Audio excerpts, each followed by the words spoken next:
नमस्ते, मैं प्राची और हम स्टार्ट कर रहे हैं ज्योग्राफी की 19 क्लास और आज हम पढ़ेंगे संरचना के आधार पर मैदान। संरचना के आधार पर मैदानों का वर्गीकरण। तो सबसे पहले तो हमें ये पता होना चाहिए कि संरचना के आधार पर कैसे बांटा जाता है ना। तो देखो ये कोई गिरिपद होता है यानी कि कोई पहाड़ पर्वत, उनमें से क्या होता है, ऐसे पानी निकल के आ रहा होता है और फिर ये बड़े बड़े ऐसे इनके बीच में से पानी निकल निकल के ये जो क्षेत्र पाया जाता है, बड़े बड़े जो मोटे मोटे कंकड़ों के बीच का, इसको हम टोटल 5 टाइप में बांटते हैं। पहला है भाबर, दूसरा है तराही, तीसरा है बांगर, खादर, डेल्टा।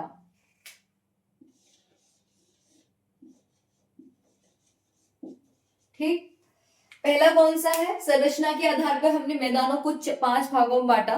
पहला भाबर, दूसरा तराई, तीसरा बांगर, चौथा खादर, फिर डेल्टा। जो हमारा भाबर वाला भाग होता है वो 8 से 15 किलोमीटर चौड़ाई में विस्तृत होता है। 8 से यहाँ पे साइड में इसलिए लिख दिया है, जल्दी से ये क्लास छोटी सी क्लास हो जिससे आपको भी परेशानी ना हो, आराम से लिख लो, पहले एक बार सुन लो उसके बाद इजी हो जाएगा। तो भाबर क्या है? 8 से 15 किलोमीटर चौड़ाई में विस्तृत क्षेत्र को भाबर कहते हैं। और ये है क्या? गिरिपद क्षेत्र में बड़े अवसादों से बनी मैदान को भाबर कहते हैं। गिरिपद क्षेत्र में बड़े अवसादों से बने मैदान को भाबर कहते हैं। इस क्षेत्र में नदी बड़े अवसादों की नीचे से बहकर आती है।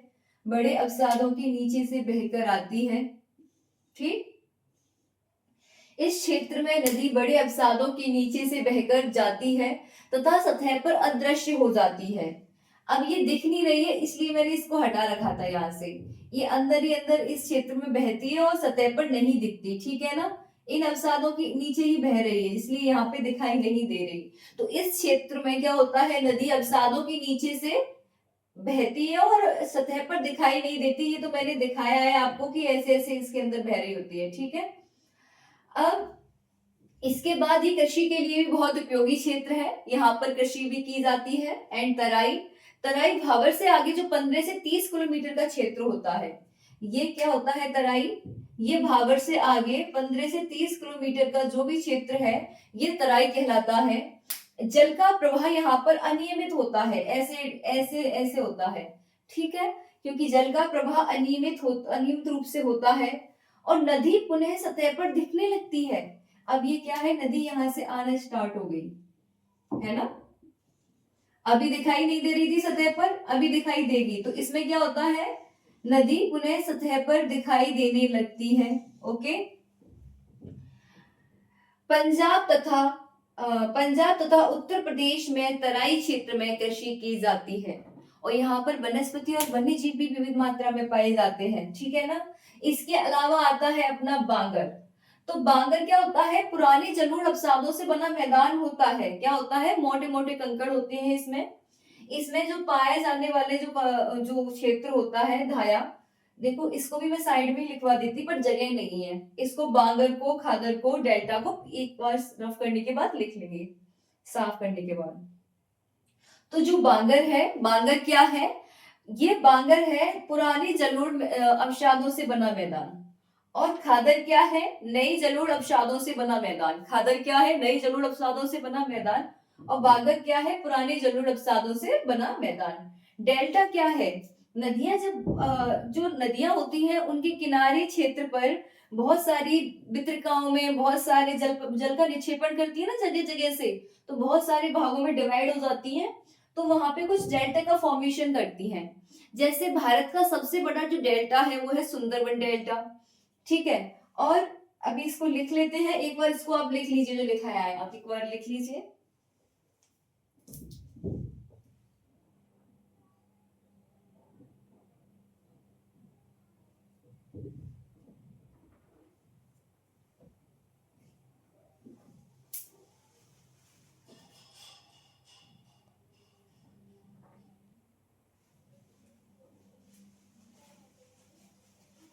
सेकंड पॉइंट लिखिए, नेक्स्ट पॉइंट, सेकंड नहीं थर्ड पॉइंट है ये, खादर।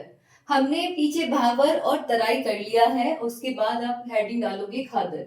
खादर में क्या होगा, जो ये खादर है ये छोटे छोटे महीन मिट्टी से बना होता है, जिसको बाढ़ के मैदान में नई जलोढ़ अवसादों से बने मैदान को, जो नया जलोढ़ के अवसाद होते हैं, बाढ़ जब आती है बहकर और नए नए अवसाद लेके आती है, उससे इसका फॉर्मेशन होता है, इसे खादर कहते हैं।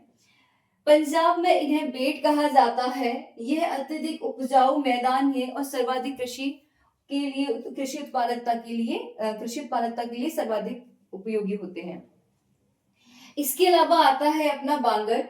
पुराने जलोढ़ अवसादों से इसका फॉर्मेशन होता है। पुराने जलोढ़ अवसादों से इस मैदान का फॉर्मेशन होता है। यहाँ कैल्शियम के छोटे छोटे पिंड पाए जाते हैं, जिन्हें कंकर कहते हैं। कैल्शियम के छोटे छोटे पिंड पाए जाते हैं, जिन्हें कंकर कहते हैं। पंजाब में इन मैदानों को धाया कहा जाता है और यह मैदान उपजाऊ होते हैं और इस मैदान में सर्वाधिक कृषि उत्पादन पाया जाता है। ध्यान रखिए कि सर्वाधिक कृषि उत्पादकता कहाँ पाई जाती है? खादर की, यानी कि कैपेसिटी अच्छी है इसकी, बट उत्पादन कौन कर रहा है? इंटेलिजेंट बच्चा है, एक क्लास में पढ़ने में अच्छा है कोई, बट अभी प्रेजेंट में कौन किसका पोजीशन अच्छा आ रहा है? तो उत्पादन कहाँ पे ज्यादा होता है? बांगर के अंदर। और ये सबसे हाँ, इसमें एक चीज और होती है, धाया। साइड में लिख लो धाया। जब भी बांगर क्षेत्र की जो मुलायम ऊपर वाली पट्टी होती है, जब वो पट्टी हट जाती है, धाया क्या है? साइड में नोट लगा के लिख लो, नोट लगाओ, लिखो। बांगर क्षेत्र में ऊपर की मुलायम मिट्टी जब हट जाती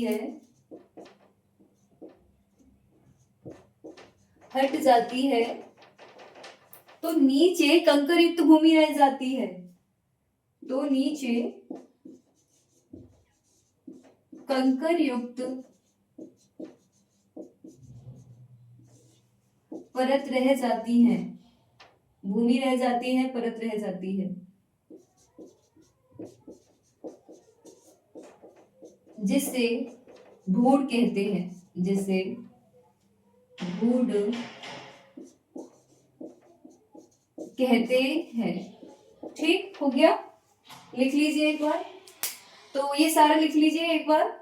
इसके अलावा हम फिर से अब लास्ट हमारा रह रहा है डेल्टा, उसको करवाते हैं। एक बार स्क्रीनशॉट ले लीजिए, लिख लीजिए। तो स्टार्ट करते हैं डेल्टा क्षेत्र। अब तो नेक्स्ट हेडिंग डालिए डेल्टा क्षेत्र। डेल्टा क्षेत्र क्या है?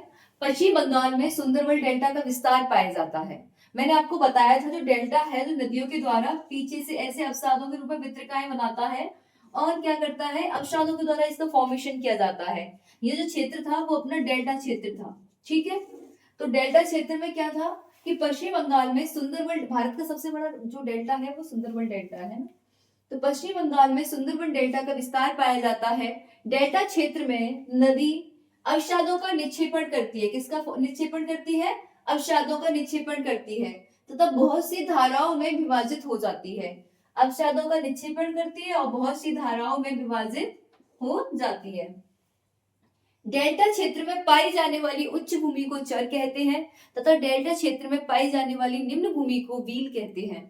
जहां पर जो चर है, यहाँ पे उच्च ज्वार के समय बील क्षेत्र जलमग्न हो जाता है, अतः बील क्षेत्र का उपयोग जूट या पटसन को धोने के लिए किया जाता है। देखो, जो बील क्षेत्र है वो निम्न क्षेत्र होता है, उसका यूज हम क्या करते हैं बेसिकली, जब हमें उसका उपयोग जूट या पटसन को धोने के लिए उसका कृषि में भी उपयोग कर लेते हैं। और यहाँ पर चर क्षेत्र में मानव बस्ती, चर क्षेत्र क्या होता है? उच्च भूमि होती है, तो उच्च भूमि पे क्या करते हैं हम? मानव बस्तियां पाई जाती है, मानव अपनी बस्तियां बसा लेते हैं। तो आज के लिए इतना ही, धन्यवाद। और आगे आप लिख के लाओगे, कल अपना 5 नंबर पे क्वेश्चन फ्रेम करना है, आपको लिख के लेके आना है मैदानों का महत्व। धन्यवाद।